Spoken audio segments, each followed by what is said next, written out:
Hey, everybody. Janelle Moss here, Emerald Brand Ambassador. And I'm here with my friend, Jeralyn Westra, Senior Gold Brand Ambassador. Sorry, Senior Ruby. Sorry, forgive me for that, Jeralyn. And we are happy to be here tonight doing Monday Night Team Call. And if you saw the little graphic, we're going to be talking about words, okay? And so if everybody has their paper and pen, we're going to be interactive for just a little bit in a couple minutes, but I want to talk just a little bit about words in general first, and then later Jeralyn's going to get into a different avenue of words. Okay, so I did a couple of some research and came up with some interesting numbers I wanted to share. So did you know that we speak an average of 120 words per minute? So that's speaking. Did you know that we think an average of 1,250 words per minute? And we have over 70,000 thoughts per day. So if you do the math, that's 75,000 words per hour. So if you sleep 8 hours, and you're awake for 16 hours, that's 1,200,000 words per day. Think of that, each word. Okay, that's what I want us to focus on is one word. And I did a little bit of research on what the Bible has to say about words. So I'm going to read just a couple scriptures here, and I'm going to pull out some keywords that it talks about. Psalm 37, verse 30. The mouths of the righteous utter wisdom, and their tongues speak what is just. So those words can be full of wisdom and be just in that verse. Proverbs 18, verse 21 says the tongue has the power of life and death. So those words have power. Proverbs 15, verse 4. The soothing tongue is a tree of life, but a perverse tongue crushes the spirit. So those words can give life or crush the spirit. Proverbs 15, verses 1 and 2. This is probably a more familiar verse. A gentle answer turns away wrath. Those words turn away wrath, but a harsh word stirs up anger. The tongue of the wise makes knowledge acceptable, but the mouth of fools spouts folly. So in those two verses, the words turned away wrath, stirred up anger, made knowledge acceptable, and spouted folly. Okay, so these are just words yet. I also thought of a few other examples in the Bible regarding the impact of speaking, such as the incident at the Tower of Babel. Remember the mixed languages? Everybody was speaking different languages, different words. Or when God made Zacharias mute until John the Baptist was born. There were no words. And when Moses argued with God that he didn't have eloquent enough speech to be able to talk to God's people. All those incidents had to do with words. So obviously, words have tremendous power. They are more than a collection of letters. They are written out, and they are not just lines or curves. They represent something, right? They give us feelings, actions, whatever. Words encapsulate ideas, evoke emotions, link to memories, define experiences, and shape us. There is power in words, grace and beauty in words. Words create movement, craft nations, seal a marriage, cast belief and vision, make us laugh, focus our attention, expand our horizons, stimulate creativity, and help us dream. So now is when I want you to get out your piece of paper, and we're going to do a little exercise on the power of words, okay? So I want you to take your paper and rip it in thirds. So you're going to have 3 smaller pieces of paper.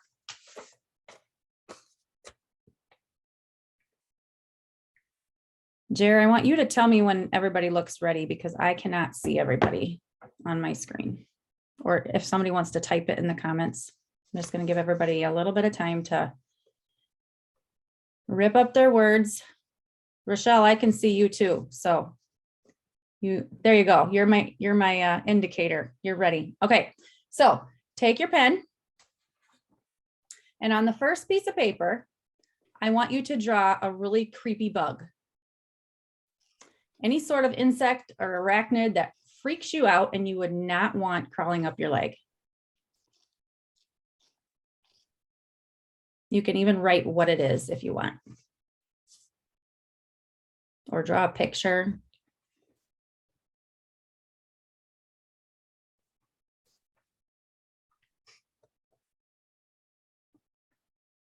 And we're not going to show it, so don't make it. Yeah, you don't have to like make it fancy or anything. Just you know what it is. Okay. On the second one, name a food that you hate. Totally grosses you out. It might have an awful taste, smell, or texture. And it could be anything that would make you cringe to have to chew and swallow.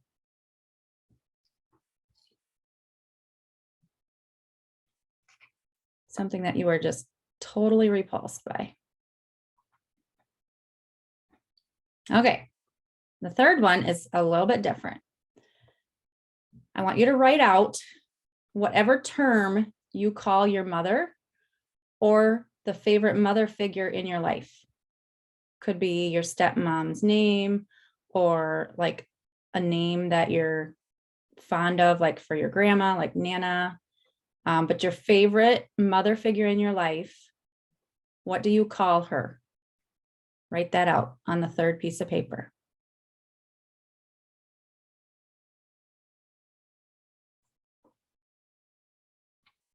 Okay, now I want you all to stand up. And I can't see myself on my screen, so I don't know if you can even see me. But I want you to take your first piece of paper and lay it on the ground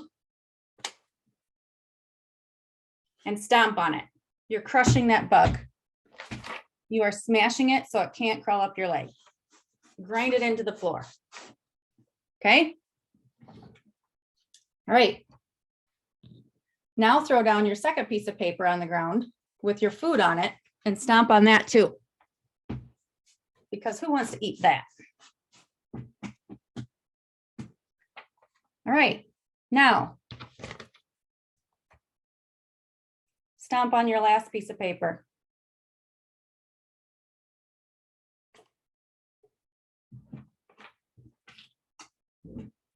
Can anybody do it? So think about that. Now you see the tremendous power of words I was speaking of earlier and how they represent. Think about that. It doesn't even matter that your mom isn't in the room. The letters M-O-M or whatever you wrote not only represent your mother, but the role of your mother, the idea of your mom, the office, and the calling of motherhood. So with that in mind, I'm going to turn it over to my beautiful and incredibly smart friend, Jeralyn. She's going to transition into a different direction regarding words. Take it away. All right. Thank you, Janelle, for those kind words. And yes, wasn't that quite an experiment? Yeah, we don't want to squash our moms. So going on a different aspect. How many of you have done New Year's resolutions? Show of hands. If you can put some in the chats if you've done a new, put some of your ideas that you've done in the past. Put it in the chat. We can all read them. What has your experience with those New Year's resolutions been? Have they worked? Maybe they worked sometimes. We always talk about it by the end. What is it? The end of January or the third week of January. Most resolutions are done already. So The reason for that is resolutions are mostly goals to do. They usually have like a pass fail judgment quality. Usually they have unrealistic goals, and then it's followed by regrets and then inaction. So I know that we've heard of it before. How many of you have picked a word like for a year? Show of hands again. Go ahead and type some of the words in the chat if you have picked a word in the past year or years before. So last year, I don't even know where I got it, but I picked up this book. I can't see, I gotta look at it's called My One Word. It's by Mike Ashcraft and Rachel Oslin. I don't know, has anybody heard anything about that book or seen anything about it? It's called the My One Word Movement, I think that's what it was called. Anyway, picked up that book and read it over a year ago, and that's where a lot of the material comes from tonight. But along with that, I looked up some websites from a secular viewpoint, because not only is this a Christian movement, it's also the secular world does the same thing. So what is the goal for picking a word for a year? First, we have to be really, really careful when we are choosing a word. If we think that we have the power to change our circumstances with one word, we're totally misled. Reality is that we are made by God for his purpose. We don't have enough willpower or self-effort. We need faith that God will accomplish in us and for us what we can't do ourselves. So the goal is not for you to swear that you're going to do better. I'm going to do better this year. This is my resolution. I'm going to do better. The aim of the one word is for you to use that word to get into a focused, think of that word, a focused position to let God work and to remain there while being dependent upon God. So where do you start? And some of you, if you've done words before, this might be, maybe you've done it already. So, but what the book and what the secular websites and stuff have done is journal. Leah did a fantastic Monday night call about journaling. And I think it was Monday night call. Sorry, Leah, if it wasn't that, but anyway, maybe it was a retreat.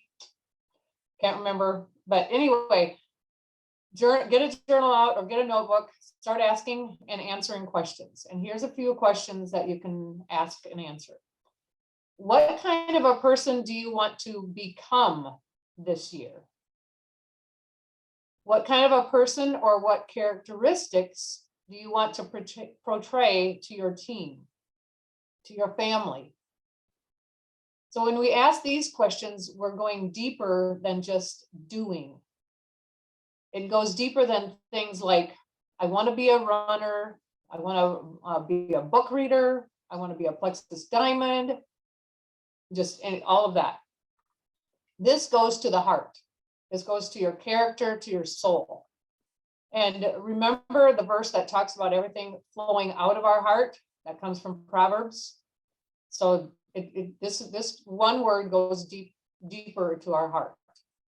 So after you're starting to journal, reading these questions, or contemplating the answers to some of these questions, start making a list. Make a list that will help you focus on becoming what God wants you to be. We're also going to put a list of ideas in the post when we put the recording up. There's a couple graphics that we're going to put in the recording of word ideas. But mostly we don't want you to stress about getting just the right word. Take your time with this. It doesn't matter so much the exact right word. And this is why we're doing this before, like the beginning of December. You can start then in January. So be patient, journal about it, process the questions, get a clear vision of the kind of person you want to become, and start adding those words to your list. Pray about it, ask the Lord to guide you and to give you clarity of thought and mind. And when you think you have that word, ask yourself this question: am I just interested in this word, or am I committed to this word? So interested or committed. So then after you pick your word, pick it and just declare it. Don't stress about it. Remember, don't stress about it. That might be the wrong word because it usually morphs, basically. It goes farther than just, the specific word. So declare it. And then I want you to find a couple Bible verses or just one verse that speaks to you about your word and start memorizing that verse or those verses. So this verse is going to be your foundation. That's going to fuel you during the year, during whatever circumstances for that year. I would also recommend maybe finding some quotes that will help you focus on that word and who you are striving to be. So next, we have to keep that word in front of us. So there's a verse in the Bible that we, keep God continually in front of us. So this is not like God. Our word is not going to be like God, but we have to keep this word in front of us. So begin to think creatively about your word and let it grow. Ask God to expand your vision. As you look at your word, train your eyes. So train your eyes to look at your relationships, your work, your physical health, your mental, emotional health and wellness, your lifestyle, your hobbies, your dreams, your finances, your reputation, even your faith. Ask the Lord to guide you to look at these through the lens of that word. So remember that your word is working on who you want to be, not what you want to do. So this is going to be a process. So progress over perfection. I know you've heard it before, but that's for here too. So I'm going to give you an example of your word growing and spreading. This is one that was in the book. So imagine that you chose the word lighten this year because you want to lose some weight. So you chose lighten. Terrific, great word. But as your year progresses, consider applying your word to aspects of your life beyond your weight. What about your mind? Do you want to lighten it from your stress, to cast your cares on Jesus and worry less? Do you want to lighten your home? Could it use serious decluttering? Is it time to downsize a bit? What about, do you have regular conflict in your marriage or in your workplace? What can you do to lighten that tone? What about your finances? Is there a debt that's weighing you down? What can you do to lighten your debt load this year? So that's just an example of your word morphing, spreading, growing. You started out with the idea of you wanted to lose weight, but it grew. So we already talked about journaling about it. So keep doing that throughout the year. Let that word renew your mind, what you're seeing, feeling, thinking, believing. And then as we write, we're asking God to speak to us through his word and through the word that you chose. Write down your experiences, how God is working, who you're becoming. My word, when we were reading our book club books, I see that word all the time. Just so, it's so thinking about that word, you keep it in front of you, but then you see it too all the time. So now let's pretend that it's March of 2023. You picked your word, but apparently it's not working, you think. Please be patient. Walk through every season of this coming year with God and with your word and see how it slowly drives deeper into your heart.